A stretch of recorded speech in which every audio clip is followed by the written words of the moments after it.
Hi guys, my name's Brin. Welcome to this video. Today I'm going to share all of my flat hunting journey with you guys as we've moved to London and what that's looked like so far. I will set this video up in a few different sections. This first section I will introduce myself. If you know me, just skip on past it. Don't even worry about it. If you don't know me, it might be useful. After that, I'm going to talk about the areas that we were looking in and our budget, so the specifications. And then I'm going to share some videos of the flats that I looked at to explain sort of how things were going and what it was like, basically, looking at the flats. And then in the end, I'll tell you what we've done at the moment and what our next steps are. So if you don't know me already, my name's Brin. I used to study at the Australian National University, obviously in Australia, and that was what my channel was about. I filmed vlogs and other content about that, but since graduating I've moved to London and started my own business, so now my content is more focused on my life here in Europe, my business, and other things I get up to, like vloggy type things. So if that interests you, please do follow along. I should also say I am in my pyjamas for this video. I'm sorry, I think they're nice pyjamas, that my nan made them, so I'm just too tired to put on real people clothes. I've been doing stuff all day. Look at these bags, I'm just non-functioning. So here we are in pyjamas, and I hope that you don't mind. Okay, now I'm going to share a little bit about what we were looking for in a flat. So obviously flat hunting in London is challenging, especially now. Things are very expensive and there's a lot of competition. So let's talk a little bit about the specifications. So let's talk about price. Initially we were looking at flats below 1600, but that budget was quickly widened to about 1800. We were looking in the area from Paddington all the way up to Queen's Park, and then across to Hampstead Heath. And we were preferably going to be within 7 kilometres of Lewis's work, so half an hour bike ride or less, and half an hour on the bus or less. Now, in terms of our wants and our needs, the flat needed to be at least 1 bedroom, and it needed to be clean and quiet. And another must was that it was in a very safe area, because London is a lot less safe than Australia, and I like to feel safe.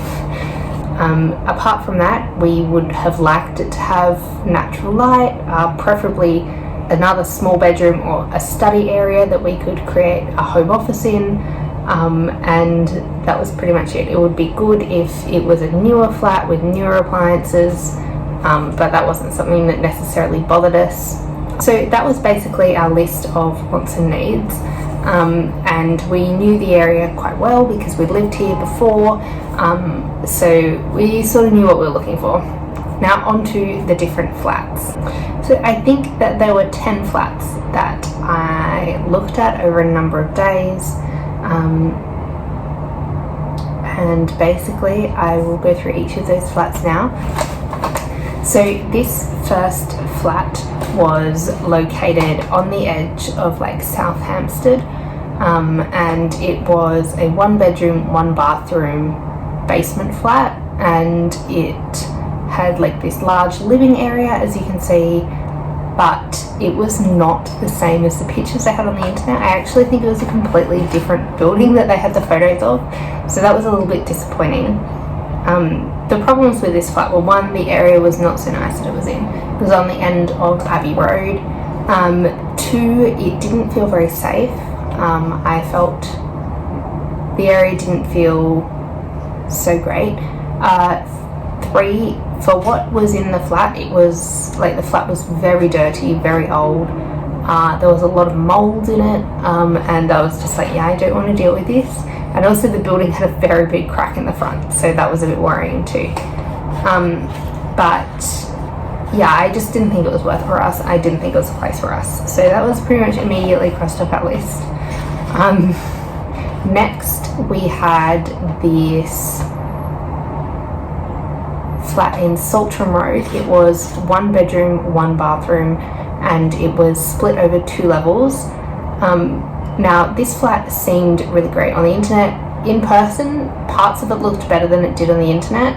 I think it was still a little bit small. They said it was 61 square meters, but because obviously it was split over the stairs and they count the stairs, there was not a lot of like usable space, I suppose, and just the layout made it feel a lot smaller than it was, I think.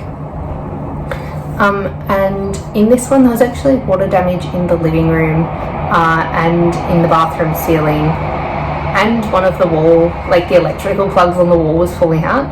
So I was like, I don't know how safe we are living in this house. This one, so the next flat was actually right beside this one, also in Saltram Crescent, sorry. I'm lying to you. I've put the right name on the screen on the other side, I'm sure. Saltram Crescent. Anyway, this was also 1 bed, 1 bath. This one was a lot older. The interior hadn't been updated for a while, but it felt bigger and the space felt a bit like more usable in a way. It was also a little bit cleaner, which was nice. But as you'll see in the bathroom, there was one of these like pump sort of showers, which I don't really think they work very well. And apart from that, they could take everything out. It's going to come completely unfurnished, so we would be able to put like all our stuff in. This one was $15.50 per month. And obviously these prices don't include council tax or bills or anything like that. This is just the rental price.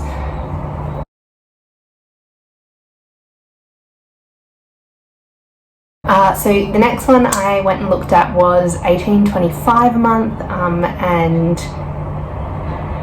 it was located right near Queen's Park Station.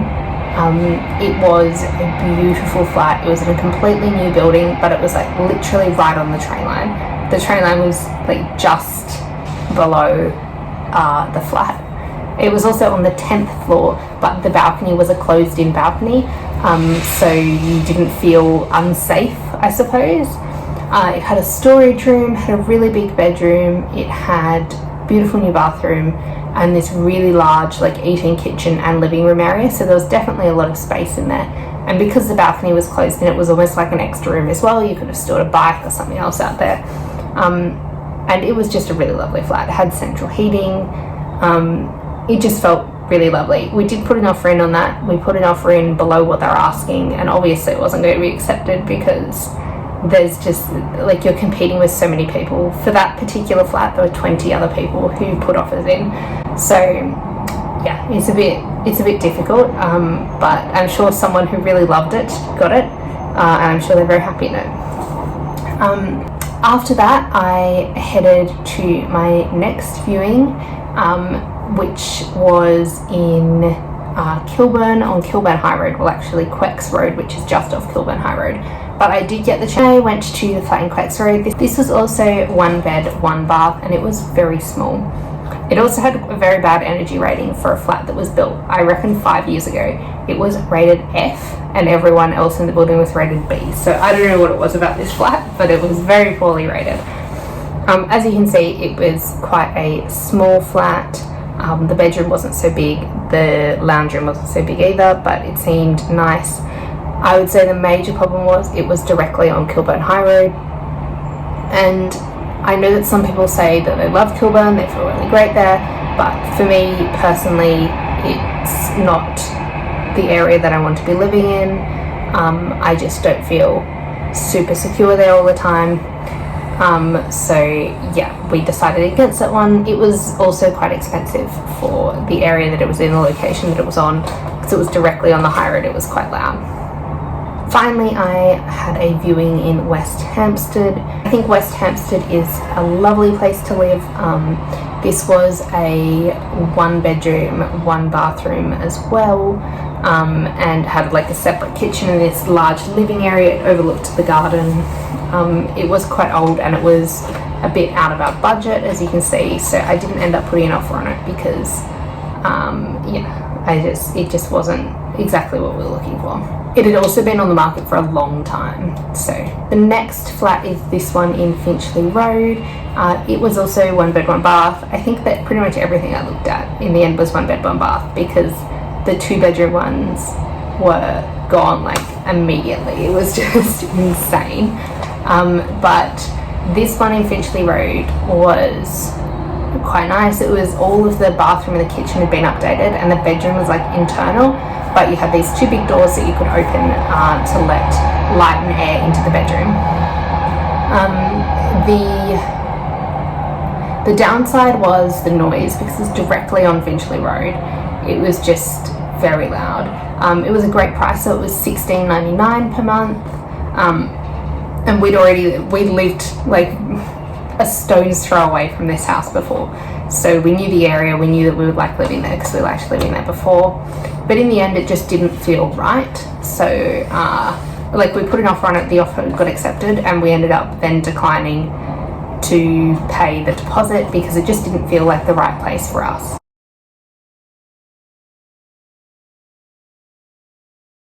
Next, I have this flat in Maida Vale.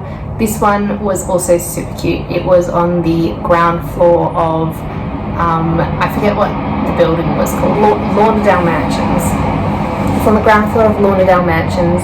It's going for $17.50 a month, and it was 39 meters square, so it's very small. The bedroom didn't have any built-ins. It would be a tight fit with like a wardrobe and stuff. But it was all completely newly renovated, and you had a door that opened onto the backyard, which was really nice. This place we put an offer in, but they just never ended up getting back to me, so I'm not sure what happened with that. But I thought it was quite nice. It was definitely going to be a bit of a squeeze, so to fit us in there. Yeah, it was a small place.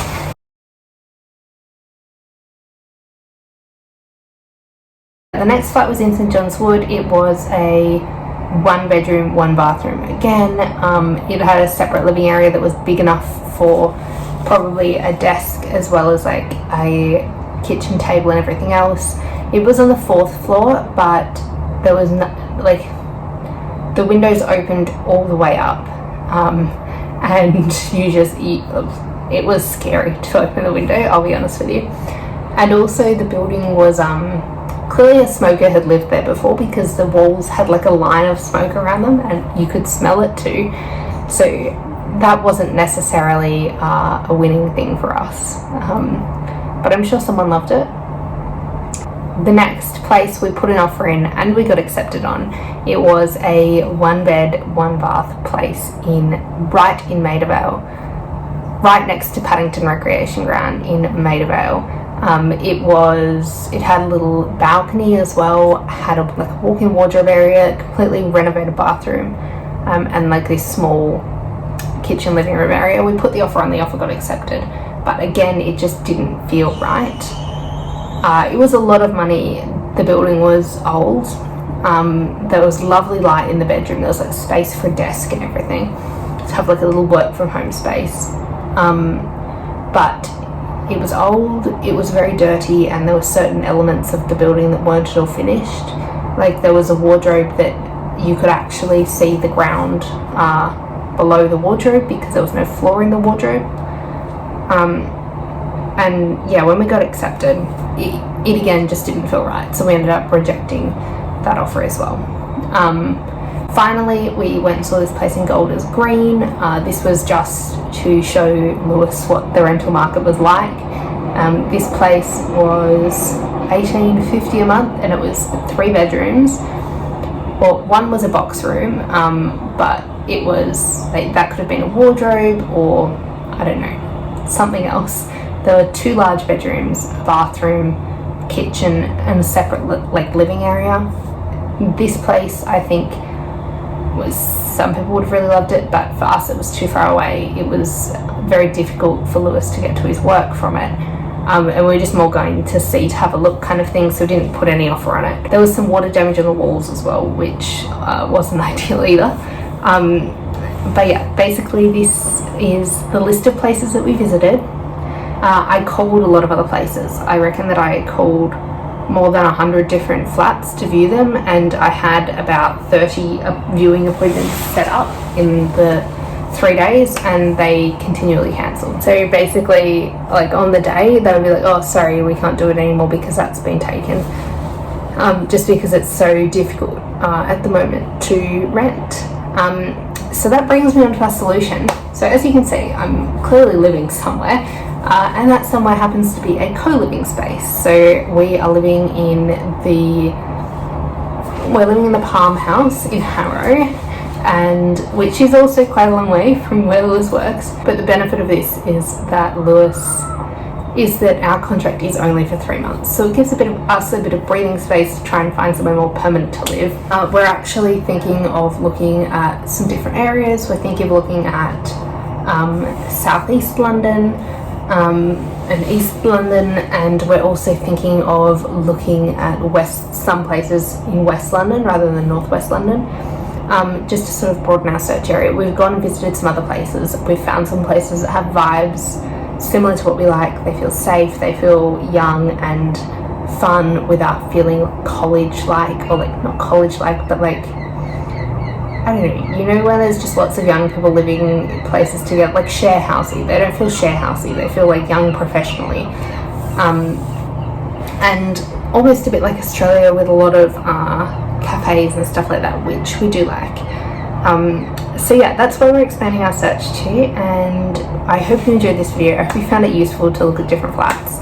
I know that it's so scary moving to a new place and not having somewhere to live. I would recommend having like an Airbnb. That would be my recommendation. Book one for like a month or so if you can, or hostel if you're comfortable doing that, just to sort of ready yourself, I suppose, and get prepared and not have to rush into like a housing contract or something.